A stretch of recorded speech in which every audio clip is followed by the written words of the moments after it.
नमस्कार। आज हम पढ़ रहे हैं मुंशी प्रेमचंद्र जी की कहानी त्रिया चरित्र। सेठ लगनदास जी के जीवन की बगिया फलहीन थी।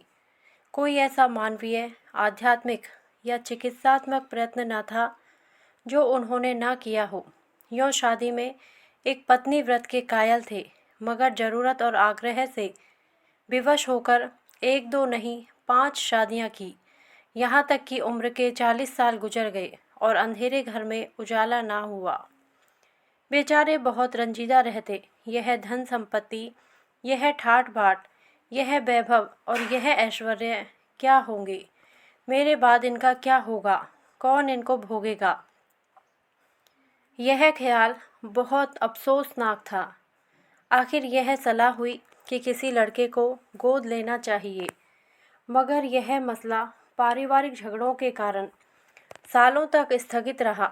जब सेठ जी ने देखा कि बीवियों में अब तक बदस्तूर कशमकश हो रही है, तो उन्होंने नैतिक साहस से काम लिया और एक होनहार अनाथ लड़के को गोद ले लिया। उसका नाम रखा गया मगनदास। उसकी उम्र 5-6 साल से ज़्यादा न थी। बला का जहीन और तमीज़दार, मगर औरतें सब कुछ कर सकती हैं, दूसरे के बच्चे को अपना नहीं समझ सकती। यहाँ तो 5 औरतों का साझा था। अगर एक उसे प्यार करती तो बाकी 4 औरतों का फर्ज था कि उससे नफरत करे। हाँ, सेठ जी उसके साथ बिल्कुल अपने लड़के की सी मोहब्बत करते थे। पढ़ाने को मास्टर रखे, सवारी के लिए घोड़े, रईसी ख्याल के आदमी थे। राग रंग का सामान भी मुहैया था। गाना सीखने का लड़के ने शौक किया तो उसका भी इंतज़ाम हो गया। गरज जब मगनदास जवानी पर पहुंचा तो रईसाना दिलचस्पियों में उसे कमाल हासिल था। उसका गाना सुनकर उस्ताद लोग कानों पर हाथ रखते, शहसवार ऐसा कि दौड़ते हुए घोड़े पर सवार हो जाता। डील डॉल शक्ल सूरत में उसका सा अलबेला जवान दिल्ली में कम होगा। शादी का मसला पेश हुआ। नागपुर के करोड़पति सेठ मक्खनलाल बहुत लहराए हुए थे। उनकी लड़की से शादी हो गई। धूमधाम का जिक्र किया जाए तो किस्सा वियोग की रात से भी लंबा हो जाए। मक्खनलाल का उसी शादी में दिवाला निकल गया। इस वक्त मगनदास से ज़्यादा ईर्ष्या के योग्य आदमी और कौन होगा? उसकी ज़िंदगी की बहार, उमंगों पर भी और मुरादों के फूल अपनी शबनमी ताजगी में खिल खिलकर हुस्न और ताजगी का समा दिखा रहे थे, मगर तकदीर की देवी कुछ और ही सामान कर रही थी।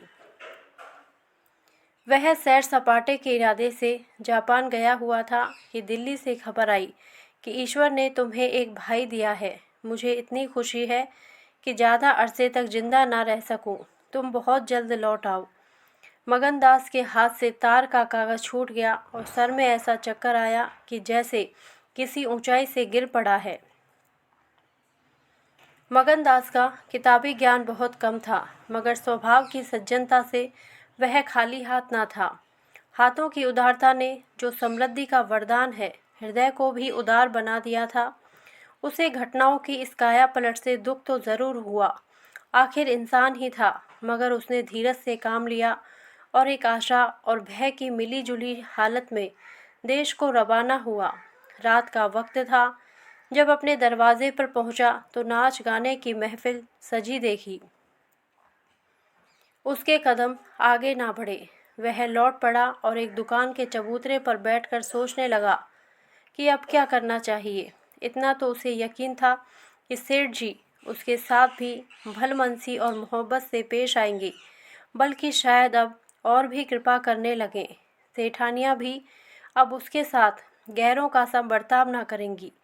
मुमकिन है मजली बहू, जो इस बच्चे की खुशनसीब माँ थी, उससे दूर दूर रहे, मगर बाकी चारों सेठानियों की तरफ से सेवा सत्कार में कोई शक नहीं था। उनकी डाह से वह फ़ायदा उठा सकता था। उसके स्वाभिमान ने यह गवारा ना किया कि जिस घर में मालिक की हैसियत से रहता था, उसी घर में अब एक आश्रित की हैसियत से ज़िंदगी बसर करे। उसने फैसला कर लिया कि सब यहाँ रहना नामुनसिब है, ना मसलहत, मगर जाऊँ कहाँ। ना कोई ऐसा फ़न सीखा, ना कोई ऐसा इल्म हासिल किया जिससे रोज़ी कमाने की सूरत पैदा होती। रईसाना दिलचस्पियाँ उसी वक्त तक कद्र की निगाह से देखी जाती हैं जब तक कि वे रईसों के आभूषण रहें। जीविका बनकर वे सम्मान के पद से गिर जाती हैं। अपनी रोजी हासिल करना तो उसके लिए कोई ऐसा मुश्किल काम न था। किसी सेठ साहूकार के यहाँ मुनीम बन सकता था, किसी कारखाने की तरफ से एजेंट हो सकता था, मगर उसके कंधे पर एक भारी जुआ रखा था। उसे क्या करे। एक बड़े सेठ की लड़की जिसने लाड़ प्यार से परवरिश पाई, उससे यह कंगाली की तकलीफ़ें क्यों कर झेली जाएंगी। क्या मक्खनलाल की लाडली बेटी एक ऐसे आदमी के साथ रहना पसंद करेगी जिसे रात की रोटी का भी ठिकाना नहीं। मगर इस फिक्र में अपनी जान क्यों खपाऊं। मैंने अपनी मर्जी से शादी नहीं की, मैं बराबर इनकार करता रहा। सेठ जी ने ज़बरदस्ती मेरे पैरों में बेड़ी डाली है, अब वही इसके ज़िम्मेदार हैं, मुझसे कोई वास्ता नहीं। लेकिन जब उसने दोबारा ठंडे दिल से इस मसले पर गौर किया तो बचाव की कोई सूरत नज़र न आई। आखिरकार उसने यह फैसला किया कि पहले नागपुर चलूं, जरा उन महारानी के तौर तरीके को देखूं, बाहर ही बाहर उनके स्वभाव की, मिजाज की जांच करूं। उस वक्त तय करूंगा कि मुझे क्या करके चाहिए। अगर रईसी की बू उनके दिमाग से निकल गई है और मेरे साथ रूखी रोटियां खाना उन्हें मंजूर है तो इससे अच्छा फिर और क्या। लेकिन अगर वह अमीरी ठाट बाट के हाथों बिकी हुई है तो मेरे लिए रास्ता साफ है। फिर मैं हूँ और दुनिया का गम। ऐसी जगह जाऊँ जहाँ किसी परिचित की सूरत सपने में भी ना दिखाई दे। गरीबी की जिल्लत नहीं रहती अगर अजनबियों में ज़िंदगी बसर की जाए। यह जानने पहचानने वालों की कनखियाँ और कनबत्तियाँ हैं जो गरीबी को यंत्रणा बना देती हैं। इस तरह दिल में ज़िंदगी का नक्शा बनाकर मगनदास अपनी मर्दाना हिम्मत के भरोसे पर नागपुर की तरफ चला, उस मल्लाह की तरह जो किस्ती और पाल के बगैर नदी की उमड़ती हुई लहरों में अपने को डाल दे। शाम के वक्त सेठ मक्खनलाल के सुंदर बगीचे में सूरज की पीली किरणें मुरझाए हुए फूलों से गले मिलकर विदा हो रही थी। बाग के बीच में एक पक्का कुआं था और एक मौलसिरी का पेड़।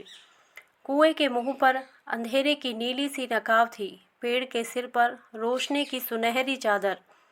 इसी समय एक नौजवान थका मांदा कुएं पर आया और लोटे से पानी भरकर पीने के बाद जगत पर बैठ गया।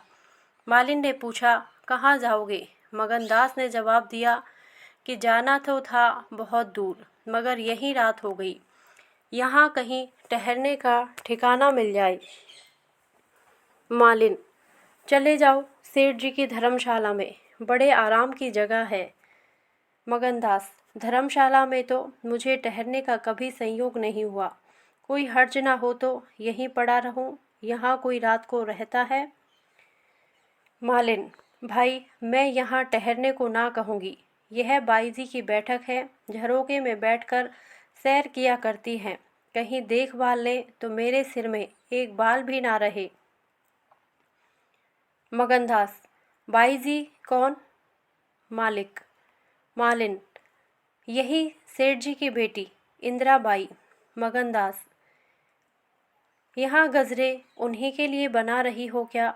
मालिन, हाँ, और सेठ जी के यहाँ है ही कौन, फूलों के गहने बहुत पसंद करती हैं।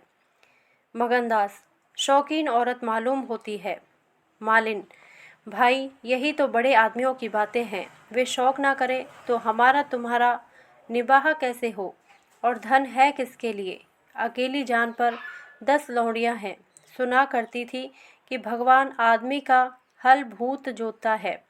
वह अपनी आँखों देखा, आप ही आप पंखा चलने लगे, आप ही आप सारे घर में दिन का सा उजाला हो जाए। तुम झूठ समझते होंगे, मगर मैं आँखों देखी बात कहती हूँ। उस गर्व की चेतना के साथ जो किसी नादान आदमी के सामने अपनी जानकारी के बयान करने में होता है। बूढ़ी मालिन अपनी सर्वज्ञता का प्रदर्शन करने लगी। मगनदास ने उकसाया, होगा भाई, बड़े आदमी की बातें निराली होती हैं। लक्ष्मी के बस में सब कुछ है, मगर अकेली जान पर 10 लौंडियाँ, समझ में नहीं आता। मालिन ने बुढ़ापे के चिड़चिड़ेपन से जवाब दिया, तुम्हारी समझ मोटी हो तो कोई क्या करे। कोई पान लगाती है, कोई पंखा झलती है, कोई कपड़े पहनाती है। 2000 रुपये में तो सेज गाड़ी आई थी, चाहो तो मुंह देख लो, उस पर हवा खाने जाती है। एक बंगालिन गाना बजाना सिखाती है, मैम पढ़ाने आती हैं, शास्त्री जी संस्कृत पढ़ाते हैं। कागज़ पर ऐसी मूरत बनाती है कि अब बोली और अब बोली। दिल की रानी है, बेचारी के भाग फूट गए। दिल्ली के सेठ लगनदास के गोद लिए हुए लड़के से ब्याह हुआ था, मगर रामजी की लीला 70 बरस के मुर्दे को लड़का दिया, कौन पतियाएगा। जब से यह सुनावनी आई है तब से वह बहुत उदास रहती है। एक दिन रोती थी, मेरे सामने की बात है, बाप ने देख लिया, समझाने लगे। लड़की को बहुत चाहते थे, सुनती हूँ दामाद को यहीं बुलाकर रखेंगे। नारायण करे मेरी रानी दूधो नहाए पूतो फले। माली मर गया था, उन्होंने आड़ न ली होती तो घर भर के टुकड़े मांगती। मगनदास ने एक ठंडी सांस ली। बेहतर है अब यहाँ से अपनी इज्जत आबरू लिए हुए चल दो, यहाँ मेरा निवाह ना होगा। इंदिरा रईस जादी है, तुम इस काबिल नहीं हो कि उसके शौहर बन सको। मालिन से बोला, तो धर्मशाला में जाता हूँ, जाने वहाँ खाट वाट मिल जाती है कि नहीं, मगर रात ही तो काटनी है, किसी तरह कट ही जाएगी। रईसों के लिए मखमली गद्दे चाहिए, हम मजदूरों के लिए पुआल ही बहुत है।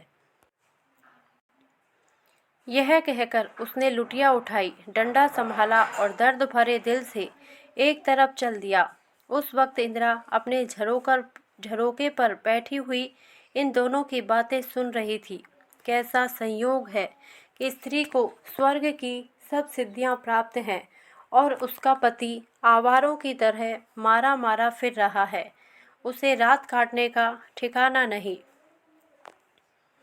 मगनदास निराश विचारों में डूबा हुआ शहर से बाहर निकल आया और एक सराय में ठहरा, जो सिर्फ इसलिए मशहूर थी कि वहाँ शराब की एक दुकान थी। यहाँ आसपास से मजदूर लोग आकर अपने दुख को भुलाया करते थे। जो भूले भटके मुसाफिर यहाँ ठहरते, उन्हें होशियारी और चौकसी का व्यावहारिक पाठ मिल जाता था।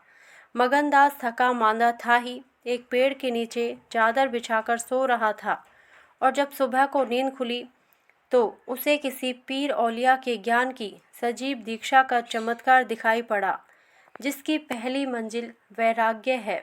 उसकी छोटी सी पोटली, जिसमें 2-1 कपड़े और थोड़ा सा रास्ते का खाना और लुटिया डोर बंधी हुई थी, गायब हो गई। उन कपड़ों को छोड़कर जो उसके बदन पर थे, अब उसके पास कुछ भी न था, और भूख, जो कंगाली में और भी तेज हो जाती है, उसे बेचैन कर रही थी। मगर वह दृढ़ स्वभाव का आदमी था। उसने किस्मत का रोना ना रोया और किसी तरह गुजर करने की तदबीरें सोचने लगा। लिखने और गणित में उसे अच्छा अभ्यास था, मगर इस हैसियत में उससे फ़ायदा उठाना असंभव था। उसने संगीत का बहुत अभ्यास किया था। किसी रईस के दरबार में उसकी कद्र हो सकती थी, मगर उसके पुरुषोचित अभिमान ने इस पेशे को अख्तियार करने की इजाज़त ना दी। हाँ, वह आला दर्जे का घुड़सवार था और यह फ़न मज़े में पूरी शान के साथ उसकी रोजी का साधन बन सकता था। यह पक्का इरादा करके उसने हिम्मत से कदम आगे बढ़ाए। ऊपर से देखने पर यह बात यकीन के काबिल नहीं मालूम होती, मगर वह अपना बोझ हल्का हो जाने से इस वक्त बहुत उदास नहीं था। मर्दाना हिम्मत का आदमी ऐसी मुसीबतों को उसी निगाह से देखता है जिसमें एक होशियार विद्यार्थी परीक्षा के प्रश्नों को देखता है। उसे अपने हिम्मत आजमाने का, एक मुश्किल से जूझने का मौका मिल जाता है। उसकी हिम्मत अनजाने ही मजबूत हो जाती है। अक्सर ऐसे मार के मर्दाना हौसले के लिए प्रेरणा का काम देते हैं। मगनदास इस जोश से कदम बढ़ाता चला जाता है कि जैसे कामयाबी की मंजिल सामने नजर आ रही है, मगर शायद वहाँ के घोड़ों ने शरारत और बिगड़ैलपन से तौबा कर ली थी, या वे स्वाभाविक रूप से बहुत मज़े में धीमे धीमे चलने वाले थे। वह जिस गांव में जाता, निराशा को उकसाने वाला जवाब पाता। आखिरकार शाम के वक्त जब सूरज अपनी आखिरी मंजिल पर जा पहुंचा था, उसकी कठिन मंजिल तमाम हुई। नागर घाट के ठाकुर अटल सिंह ने उसकी चिंता को समाप्त किया। यह एक बड़ा गांव था। पक्के मकान बहुत थे, मगर उनमें प्रेतात्माएं आबाद थी। कई साल पहले प्लेग ने आबादी के बड़े हिस्से को इस क्षणभंगुर संसार से उठाकर स्वर्ग में पहुंचा दिया था। इस वक्त प्लेग के बचे खुचे वे लोग गांव के नौजवान और शौकीन जमींदार साहब और हल्के के कारगुजार और रौबीले थानेदार साहब थे। उनकी मिलीजुली कोशिशों से गांव में सतयुग का राज था।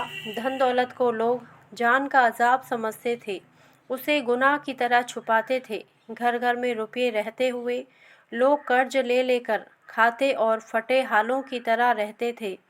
इसी में निबाह था। काजल की कोठरी थी, सफ़ेद कपड़े पहनना, उन पर धब्बा लगाना था। हुकूमत और ज़बरदस्ती का बाजार गर्म था। अहीरों के यहाँ आज़न के लिए भी दूध ना था। थाने में दूध की नदी बहती थी। मवेशी खाने में मुहर्रिर दूध की कुल्लियाँ करते थे। इसी अंधेर नगरी को मगनदास ने अपना घर बनाया। ठाकुर साहब ने असाधारण उदारता से काम लेकर उसे रहने के लिए एक मकान भी दे दिया, जो केवल बहुत व्यापक अर्थों में मकान कहा जा सकता था। इसी झोंपड़ी में वह एक हफ्ते से जिंदगी के दिन काट रहा है। उसका चेहरा जर्द है और कपड़े मैले हो रहे हैं, मगर ऐसा मालूम होता है कि अब इन बातों की अनुभूति ही नहीं रही। जिंदा है, मगर जिंदगी रुखसत हो गई है। हिम्मत और हौसला मुश्किल को आसान कर सकते हैं, आंधी और तूफान से बचा सकते हैं, मगर चेहरे को खिला सकना उनके सामर्थ्य से बाहर है। टूटी हुई नाव पर बैठकर मल्हार गाना हिम्मत का काम नहीं, हिमाकत का काम है। एक रोज़ जब शाम के वक्त वह अंधेरे में खाट पर पड़ा हुआ था, एक औरत उसके दरवाजे पर आकर भीख मांगने लगी। मगनदास को आवाज़ परिचित जान पड़ी। बाहर आकर देखा तो वही चंपा मालिन थी, कपड़े तार तार, मुसीबत की रोती हुई तस्वीर। बोला, मालिन, तुम्हारी यह क्या हालत है? मुझे पहचानती हो? मालिन ने चौंक कर देखा और पहचान गई। रोकर बोली, बेटा, अब बताओ, मेरा कहाँ ठिकाना लगे? तुमने मेरा बना बनाया घर उजाड़ दिया ना। उस दिन तुमसे बात करती ना, मुझे यह विपत पड़ती। बाई ने तुम्हें बैठे देख लिया, बातें भी सुनी। सुबह होते ही मुझे बुलाया और बरस पड़ी। नाक कटवा लूँगी, मुंह में कालिक लगवा दूँगी। चुड़ैल कुटनी, तू मेरी बात किसी गैर आदमी से क्यों चलाए? तू दूसरों से मेरी चर्चा करे। वह क्या तेरा दामाद था जो तू उससे मेरा दुखड़ा रोती थी? जो कुछ मुंह में आया बकती रही, मुझसे भी ना सहा गया। रानी रूठेंगी, अपना सुहाग लेंगी। बोली, भाई जी, मुझसे कसूर हुआ, लीजिए अब जाती हूँ। छींकते नाक कटती है तो मेरा निवाह यहाँ ना होगा। ईश्वर ने मुँह दिया है तो आहार भी देगा। 4 घर से मांगूंगी तो पेट को हो जाएगा। उस छोकरी ने मुझे खड़े खड़े निकलवा दिया। बताओ, मैंने तुमसे उसकी कौन सी शिकायत की थी? उसकी क्या चर्चा की थी? मैं तो उसका बखान कर रही थी, मगर बड़े आदमियों का गुस्सा भी बड़ा होता है। अब बताओ, मैं किसकी होकर रहूं? 8 दिन इसी तरह टुकड़े मांगते हो गए हैं। एक भतीजी उन्हीं के यहाँ लौंडियों में नौकर थी, उसी दिन उसे भी निकाल दिया। तुम्हारी बदौलत जो कभी ना किया था वह करना पड़ा। तुम्हें कहाँ का दोष लगाऊं? किस्मत में जो कुछ लिखा था देखना पड़ा। मगनदास सन्नाटे में आ गया। आहा, मिजाज का यह हाल है, यह घमंड, यह शान मालिन का इत्मीनान दिलाया। उसके पास अगर दौलत होती तो उसे माला माल कर देता। सेठ मक्खनलाल की बेटी को भी मालूम हो जाता कि रोजी की कुंजी उसी के हाथ में नहीं है। बोला, तुम फिक्र ना करो, मेरे घर में आराम से रहो, अकेले मेरा जी भी नहीं लगता। सच कहो तो मुझे तुम्हारी तरह एक औरत की तलाश थी, अच्छा हुआ तुम आ गई। मालिन ने आंचल फैलाकर असीम आशीर्वाद दिया। बेटा, तुम जुग जुग जियो, बड़ी उम्र हो। यहाँ कोई घर मिले तो मुझे दिलवा दो, मैं यहाँ रहूँगी। तो मेरी भतीजी कहाँ जाएगी? वह बेचारी शहर में किसके आसरे रहेगी? मगन लाल के खून में जोश आया, उसके स्वाभिमान को चोट लगी। उन पर यह आफत मेरी लाई हुई है, उनकी इस आवारा गर्दी का जिम्मेदार मैं हूँ। बोला, कोई हर्ज ना हो तो उसे भी यहीं ले आओ, मैं दिन को यहाँ बहुत कम रहता हूँ, रात को बाहर चारपाई डालकर पड़ा रहा करूँगा। मेरी वजह से तुम लोगों को कोई तकलीफ ना होगी। यहाँ दूसरा मकान मिलना मुश्किल है, यही झोंपड़ा बड़ी मुश्किलों से मिला है। यह अंधेर नगरी है, जब तुम्हारा सुविधा कहीं लग जाए तो चली जाना। मगनदास को क्या मालूम था कि हजरत इश्क उसकी ज़बान पर बैठे हुए उससे यह बात कहला रहे हैं। क्या यह ठीक है कि इश्क पहले माशूक के दिल में पैदा होता है? नागपुर इस गांव से 20 मील की दूरी पर था। चंपा उसी दिन चली गई और तीसरे दिन रंभा के साथ लौट आई। यह उसकी भतीजी का नाम था। उसके आने से झोंपड़े में जान सी पड़ गई। मगनदास के दिमाग में मालिन की लड़की की जो तस्वीर थी, उसका रंभा से कोई मेल न था। वह सौंदर्य नाम की चीज़ का अनुभवी जौहरी था, मगर ऐसी सूरत जिस पर जवानी की ऐसी मस्ती और दिल का चैन छीन लेने वाला ऐसा आकर्षण हो, उससे पहले कभी नहीं देखा था। उसकी जवानी का चांद अपनी सुनहरी और गंभीर शान के साथ चमक रहा था। सुबह का वक्त था। मगनदास दरवाजे पर पड़ा ठंडी ठंडी हवा का मजा उठा रहा था। रंभा सिर पर घड़ा रखे पानी भरने को निकली। मगनदास ने उसे देखा और एक लंबी सांस खींचकर उठ बैठा। चेहरा मोहरा, बहुत ही मोहक, ताजे फूल की तरह खिला हुआ चेहरा, आंखों में गंभीर सरलता। मगनदास को उसने भी देखा। चेहरे पर लाज की लाली दौड़ गई। प्रेम ने पहला वार किया। मगनदास सोचने लगा, क्या तकदीर यहाँ कोई और गुल खिलाने वाली है? क्या दिल मुझे यहाँ भी चैन न लेने देगा? रंभा, तू यहाँ नाहक आई। नाहक एक गरीब का खून तेरे सर पर होगा। मैं तो अब तेरे हाथों बिक चुका, मगर क्या तू भी मेरी हो सकती है? लेकिन नहीं, इतनी जल्दबाजी ठीक नहीं। दिल का सौदा सोच समझकर करना चाहिए। तुमको अभी जब्त करना होगा। रंभा सुंदरी है, मगर झूठे मोती की आब और ताब उसे सच्चा नहीं बना सकती। तुम्हें क्या खबर कि उस भोली लड़के के कान प्रेम के शब्द से परिचित नहीं हो चुके हैं? कौन कह सकता है कि उसके सौंदर्य की वाटिका पर किसी फूल चुनने वाले के हाथ नहीं पड़ चुके हैं? अगर कुछ दिनों की दिलबस्तगी के लिए कुछ चाहिए तो तुम आज़ाद हो, मगर यह नाजुक मामला है, जरा संभल के कदम रखना। पेशेवर जातों में दिखाई पड़ने वाला सौंदर्य अक्सर नैतिक बंधनों से मुक्त होता है। 3 महीने गुजर गए। मगनदास रंभा को ज्यों-ज्यों बारीक से बारीक निगाहों से देखता, त्यों-त्यों उस पर प्रेम का रंग गाढ़ा होता जाता था। वह रोज उसे कुएं से पानी निकालते देखता, वह रोज घर में झाड़ू देती, रोज खाना पकाती। आहा, मगनदास को उन ज्वार की रोटियों में जो मज़ा आता था, वह अच्छे से अच्छे व्यंजनों में भी न आया। उसे अपनी कोठरी हमेशा साफ सुथरी मिलती। न जाने कौन उसका बिस्तर बिछा देता। क्या यह रंभा की कृपा थी? उसकी निगाहें शर्मीली थी। उसने उसे कभी अपनी तरफ चंचल आंखों से ताकते नहीं देखा। आवाज़ कैसी मीठी, उसकी हंसी की आवाज़ कभी उसके कान में नहीं आई। अगर मगनदास उसके प्रेम में मतवाला हो रहा था तो कोई ताज्जुब की बात नहीं थी। उसकी भूखी निगाहें बेचैनी और लालसा में डूबी हुई हमेशा रंभा को ढूंढा करती। जब वह किसी गांव को जाता तो मीलों तक उसकी जिद्दी और बेताब आंखें मुड़ मुड़कर झोंपड़े के दरवाजे की तरफ आती। उसकी ख्याति आसपास फैल गई थी, मगर उसके स्वभाव की सरलता और उदार हृदयता से अक्सर लोग अनुचित लाभ उठाते थे। इंसाफ पसंद लोग तो स्वागत सत्कार से काम निकालते, और जो लोग ज़्यादा समझदार थे वे लगातार तकाज़ों का इंतज़ार करते। चूँकि मगनदास इस फन को बिल्कुल नहीं जानता था, बावजूद दिन रात की दौड़ धूप के गरीबी से उसका गला न छूटता।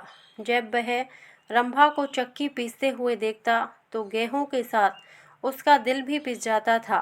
वह कुएं से पानी निकालती तो उसका कलेजा निकल आता। जब वह पड़ोस की औरतों के कपड़े सीती तो कपड़ों के साथ मगनदास का दिल छिद जाता, मगर कुछ बस था न काबू। मगनदास की हृदय भेदी दृष्टि को इसमें तो कोई संदेह नहीं था कि उसके प्रेम का आकर्षण बिल्कुल बेअसर नहीं है, वरना रंभा की उन वफा से भरी हुई खातिरदारियों की तुक वह कैसे बिठाता। वफा ही वह जादू है, रूप के गर्व का सिर नीचा कर सकता है, मगर प्रेमिका के दिल में बैठने का मादा उसमें बहुत कम था। कोई दूसरा मनचला प्रेमी अब तक अपने वशीकरण में कामयाब हो चुका होता, लेकिन मगनदास ने दिल आशिक का पाया था और जवान माशूक की। एक रोज शाम के वक्त चंपा किसी काम से बाजार गई हुई थी और मगनदास हमेशा की तरह चारपाई पर पड़ा सपने देख रहा था। रंभा अद्भुत छटा के साथ आकर उसके सामने खड़ी हो गई। उसका भोला चेहरा कमल की तरह खिला हुआ था और आंखों से सहानुभूति का भाव झलक रहा था। मगनदास ने उसकी तरफ पहले आश्चर्य और फिर प्रेम की निगाहों से देखा और दिल पर जोर डालकर बोला, आओ रंभा, तुम्हें देखने को बहुत दिन से आंखें तरस रही थी। रंभा ने भोलेपन से कहा, मैं यहाँ न आती तो मुझसे कभी न बोलते। मगनदास का हौसला बढ़ा, बोला, बिना मर्जी पाए तो कुत्ता भी नहीं आता। रंभा मुस्कुराई, कली खिल गई, मैं तो आप ही चली आई। मगनदास का कलेजा उछल पड़ा। उसने हिम्मत करके रंभा का हाथ पकड़ लिया और भावावेश से कांपती हुई आवाज़ में बोला, नहीं रंभा, ऐसा नहीं है, यह मेरी महीनों की तपस्या का फल है। मगनदास ने बेताब होकर उसे गले से लगा लिया। जब वह चलने लगी तो अपने प्रेमी की ओर प्रेम भरी दृष्टि से देखकर बोली, अब यह प्रीत हमको निभानी होगी। पौ फटने के वक्त जब सूर्य देवता के आगमन की तैयारियां हो रही थी, मगनदास की आंखें खुली। रंभा आटा पीस रही थी। उस शांतिपूर्ण सन्नाटे में चक्की की घुमर घुमर बहुत सुहानी मालूम होती थी और वह उसके सुर से सुर मिलाकर अपने प्यारे ढंग से गा रही थी। झूलनिया मोरी पानी में गिरी, मैं जानू पिया मोको मने है, उल्टी मनावन मोको पड़ी, झूलनिया मोरी पानी में गिरी। साल भर गुजर गया। मगनदास की मोहब्बत और रंभा के सलीके ने मिलकर उस वीरान झोंपड़े को कुंज बाग बना दिया। अब वहाँ गायें थी, फूलों की क्यारियाँ थी और कई देहाती ढंग के मोड़े थे। सुख सुविधा की अनेक चीज़ें दिखाई पड़ती थी। एक रोज़ सुबह के वक्त मगनदास कहीं जाने के लिए तैयार हो रहा था कि एक संभ्रांत व्यक्ति अंग्रेजी पोशाक पहने उसे ढूंढता हुआ आ पहुंचा। उसे देखते ही दौड़कर गले से लिपट गया। मगनदास और वह दोनों एक साथ पढ़ा करते थे। वह अब वकील हो गया था। मगनदास ने भी अब पहचाना और कुछ झेपता और कुछ झिझकता उससे गले लिपट गया। बड़ी देर तक दोनों दोस्त बातें करते रहे। बातें क्या थी, घटनाओं और संयोगों की एक लंबी कहानी थी। एक महीने हुए सेठ लगन का छोटा बच्चा चेचक की नज़र हो गया। सेठ जी ने दुख के मारे आत्महत्या कर ली और अब मगनदास सारी जायदाद, कोठी, इलाके और मकानों का एक छत्र स्वामी था। सेठानियों में आपसी झगड़े हो रहे थे। कर्मचारियों ने गवन को अपना ढंग बना रखा था। बड़ी सेठानी उसे बुलाने के लिए खुद आने को तैयार थी, मगर वकील साहब ने उन्हें रोका था। तब मगनदास ने मुस्कुराकर पूछा, तुम क्यों कर मालूम हुआ कि मैं यहाँ हूँ? तो वकील साहब ने फरमाया, महीने भर से तुम्हारी टोह में हूँ। सेठ मक्खन लाल ने अता पता बतलाया। तुम दिल्ली पहुँचे और मैंने अपना महीने भर का बिल पेश किया। रंभा अधीर हो रही थी कि यह कौन है और इनमें क्या बातें हो रही हैं।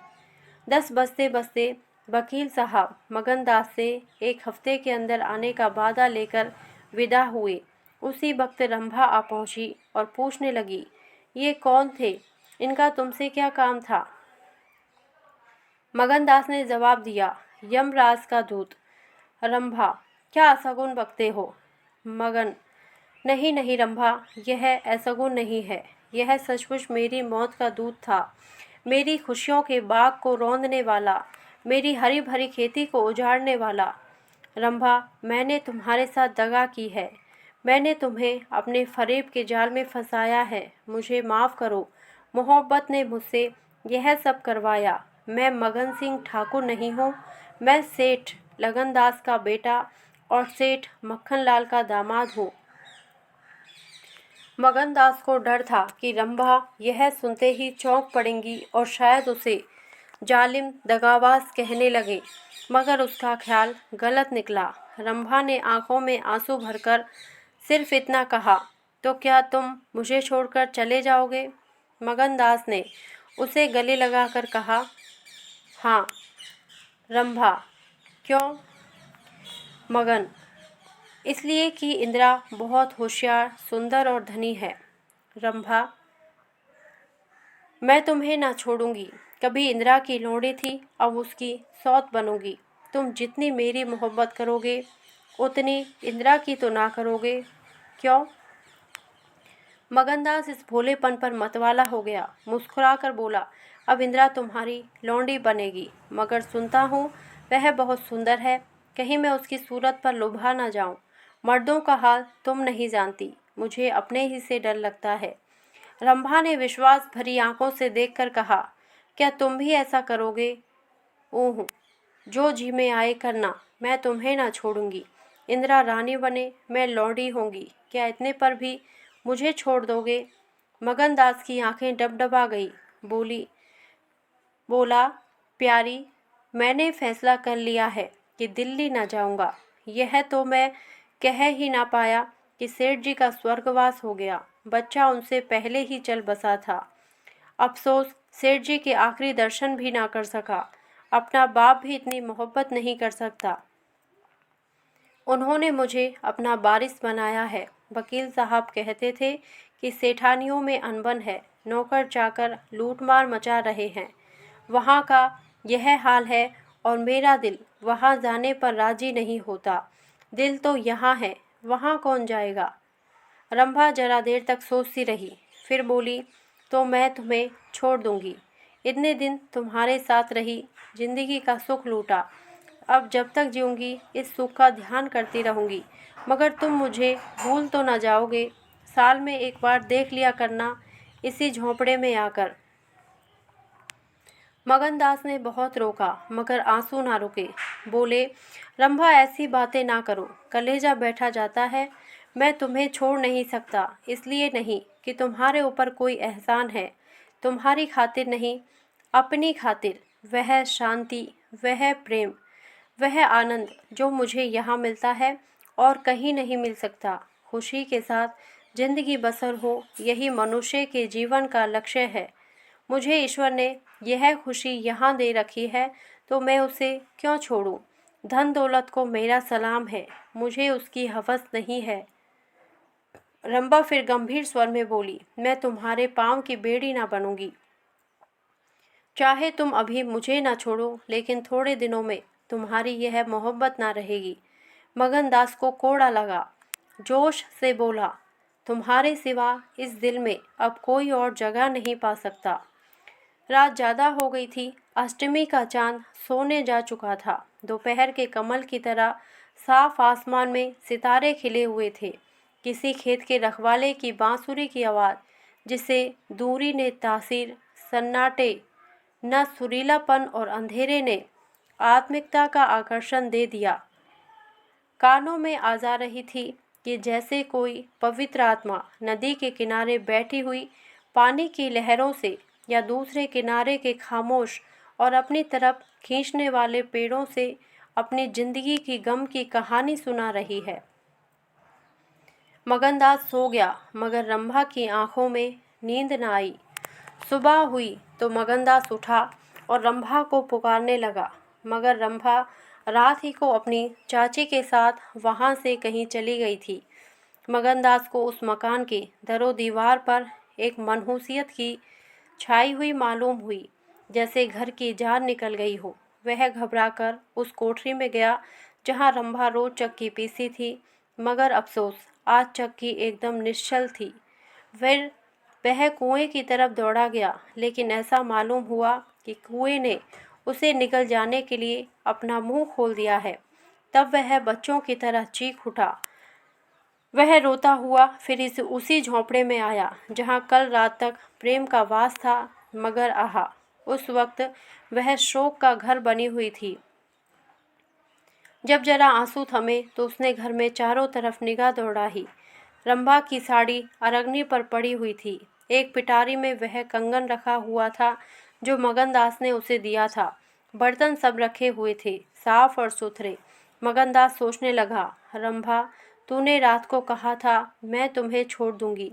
क्या तूने वह बात दिल से कही थी? मैंने तो समझा था तू दिल लगी कर रही है, नहीं तो तुझे कलेजे में छिपा लेता। मैं तो तेरे लिए सब कुछ छोड़े बैठा था। तेरा प्रेम मेरे लिए सब कुछ था। आहा, मैं यूँ बेचैन हूँ, क्या तू बेचैन नहीं है? हाय, तू रो रही है। मुझे यकीन है कि तू अब भी लौट आएगी। फिर सजीव कल्पनाओं का एक जमघट उसके सामने आया। वे नाजुक अदाएं, वे मतवाली आंखें, वे भोली भोली बातें, वे अपने को भूली हुई सी मेहरबानियाँ, वह जीवनदायी मुस्कान, वे आशिकों जैसी दिलजोइयाँ, वह प्रेम का नशा, वह हमेशा खिला रहने वाला चेहरा, वह लचक लचक कर कुएं से पानी लाना, वह इंतजार की सूरत, वह मस्ती से भरी हुई बेचैनी, ये सब तस्वीरें उसकी निगाह के सामने हमर तक नाक बेताबी के साथ फिरने लगी। मगनदास ने एक ठंडी सांस ली और आंसुओं से और दर्द की उमड़ती हुई नदी को मर्दाना जब्त से रोककर उठ खड़ा हुआ। नागपुर जाने का पक्का फैसला हो गया। तकिए के नीचे से संदूक की कुंजी उठाई तो कागज का एक टुकड़ा निकल आया। यह रंबा की विदा की चिट्ठी थी। प्यारे, मैं बहुत रो रही हूँ, मेरे पैर नहीं उठते, मगर मेरा जाना ज़रूरी है। तुम्हें जगाऊंगी तो तुम जाने ना दोगे। आहा, कैसे जाऊं, अपने प्यारे पति को कैसे छोड़ूं? किस्मत मुझसे यह आनंद का घर छुड़वा रही है। मुझे बेवफा ना कहना। मैं तुमसे फिर कभी मिलूंगी। मैं जानती हूँ कि तुमने मेरे लिए से सब कुछ त्याग दिया है, मगर तुम्हारे लिए ज़िंदगी में बहुत कुछ उम्मीदें हैं। मैं अपनी मोहब्बत की धुन में तुम्हें उन उम्मीदों से क्यों दूर रखूं? अब तुमसे जुदा होती हूँ, मेरी सुध मत भूलना। मैं तुम्हें हमेशा याद रखूंगी। यह आनंद के दिन कभी ना भूलेंगे। क्या तुम मुझे भूल सकोगे? तुम्हारी प्यारी रंभा। मगनदास को दिल्ली आए हुए 3 महीने गुजर चुके हैं।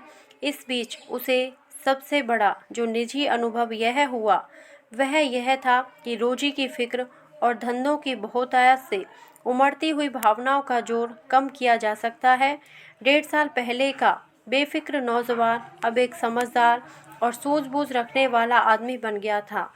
सागर घाट के उन कुछ दिनों से उसे रियाया की इन तकलीफ़ों का निजी ज्ञान हो गया था जो कारिंदों और मुख्तारों की सख्तियों की बदौलत उन्हें उठानी पड़ती है।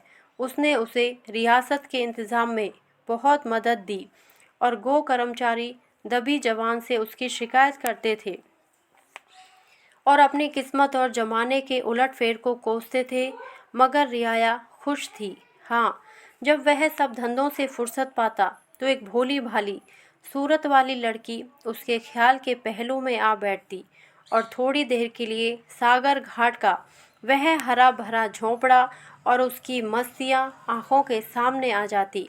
सारी बातें एक सुहाने सपने की तरह याद आ आकर उसके दिल को मसोसने लगती, लेकिन कभी कभी खुद ब खुद उसका ख्याल इंदिरा की तरफ भी जा पहुंचता।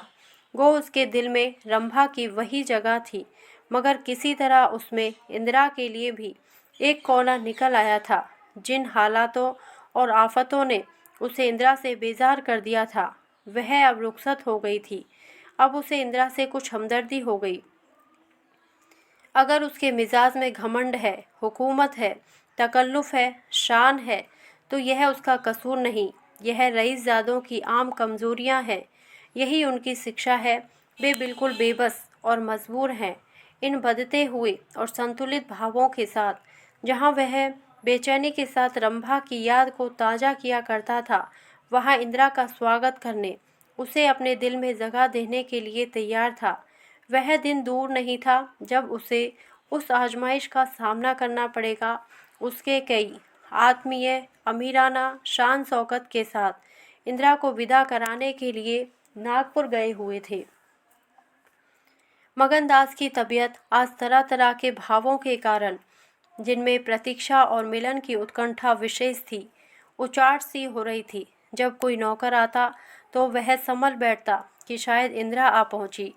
आखिर शाम के वक्त जब दिन और रात गले मिल रहे थे, जनान खाने में जोर शोर से गाने की आवाज़ों ने बहू के पहुंचने की सूचना दी।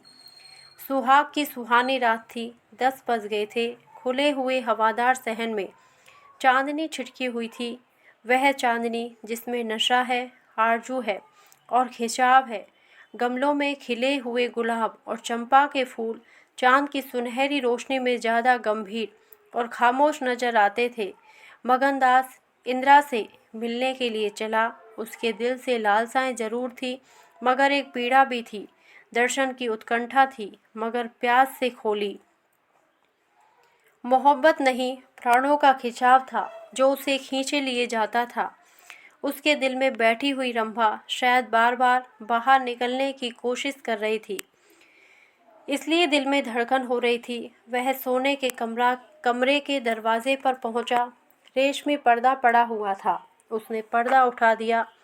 अंदर एक औरत सफ़ेद साड़ी पहने खड़ी थी।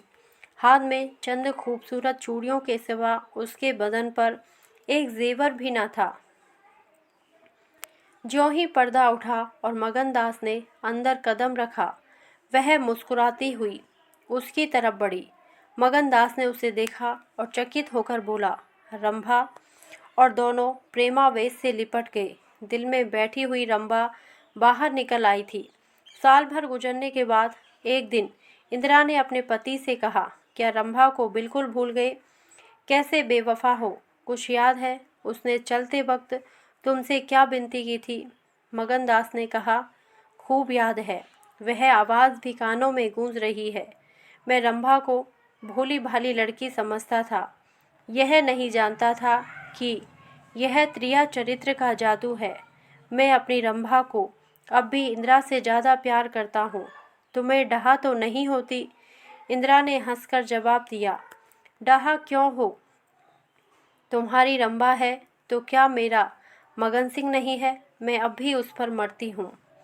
दूसरे दिन दोनों दिल्ली से एक राष्ट्रीय समारोह में शरीक होने का बहाना करके रवाना हो गए और सागर घाट जा पहुँचे।